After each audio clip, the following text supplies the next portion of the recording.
ഇനി നമ്മൾ പഠിക്കുന്നത് എസ്കേപ്പ് സീക്വൻസാണ്. എസ്കേപ്പ് സീക്വൻസ് എന്താണെന്നുള്ളത് പറയാം. Print hello my name is ഒരു ടാപ്പ് സ്പേസ് മോഹൻ.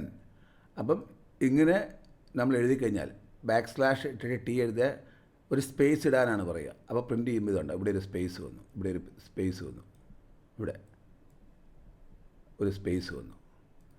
ദെൻ അടുത്ത് പ്രിൻ്റോ hello my name is / Mohan. ഇപ്പോൾ ന്യൂ ലൈനാണ്. / ഇട്ട് കഴിഞ്ഞാൽ ന്യൂ ലൈനിൽ പ്രിൻ്റ് ചെയ്യാനാണ് പറഞ്ഞിരിക്കുന്നത് മോഹൻ എന്നുള്ളത്. ഇതുണ്ടോ, hello my name is Mohan new ലൈനിൽ പ്രിൻ്റ് ചെയ്തു. അടുത്തത് പ്രിൻ്റ് ഹലോ *3. അപ്പോൾ ഹലോ 3 പ്രാവശ്യം പ്രിൻ്റ് ചെയ്യാനാണ് പറയുന്നത്. ഹലോ 3 പ്രാവശ്യം 3 ടൈംസ് ഹലോ പ്രിൻ്റ് ചെയ്തു. പക്ഷേ അതിനിടയ്ക്കൊന്നും ഗ്യാപ്പില്ല. അതിന് ഗ്യാപ്പ് വേണമെങ്കിൽ ടാപ്പ് സ്പേസ് കൊടുക്കണം, /t കൊടുക്കണം. ഇത് കൊടുത്തപ്പോൾ ഇവിടെ സ്പേസ് കിട്ടി, 3 അതിനിടയിൽ സ്പേസ് വന്നു. ഇനി നെക്സ്റ്റ് ലൈനിലാണെങ്കിൽ പ്രിൻ്റ് ചെയ്യേണ്ട ഇതുപോലെയാണ്. ഹലോ ന്യൂ ലൈൻ /n ഇട്ടിട്ട് *3 എന്ന് പറഞ്ഞാൽ 3 പ്രാവശ്യം പ്രിൻ്റ് ചെയ്യും. 3 പ്രാവശ്യം പ്രിൻ്റ് ചെയ്തിരിക്കുന്നത്, 3 ലൈനിലായിട്ടാണ് പ്രിൻ്റ് ചെയ്തിരിക്കുന്നത്.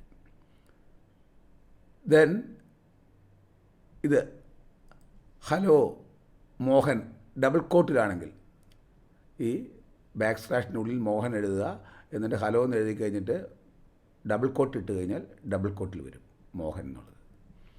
ഇനി സിംഗിൾ കോട്ടിലാണെങ്കിൽ സിംഗിൾ കോട്ടിൽ വരും മോഹൻ എന്നുള്ളത്. സിംഗിൾ കോട്ടിൽ മോഹൻ വന്നു. ഇനി അതല്ല ഒരു സ്ലാഷാണ് വേണ്ടതെന്ന് വയ്ക്കുക. ഹലോയുടെയും മോഹൻ്റെയും ഇടയ്ക്ക് ഒരു സ്ലാഷാണ് വേണ്ടതെങ്കിൽ ഇവിടെ ഒരു സ്ലാഷ് ഇട്ടാൽ മതി. എല്ലാത്തിലും ഓരോ സ്ലാഷ് ഉണ്ടാവും. അത് കഴിഞ്ഞിട്ട് ഒരു സ്ലാഷ് ഇവിടെ കൊടുക്കുക. അപ്പോൾ ഇവിടെ ഹലോ /മോഹൻ എന്ന് പറയും. ഇതാണ് എസ്കേപ്പ് സീക്വൻസസ്.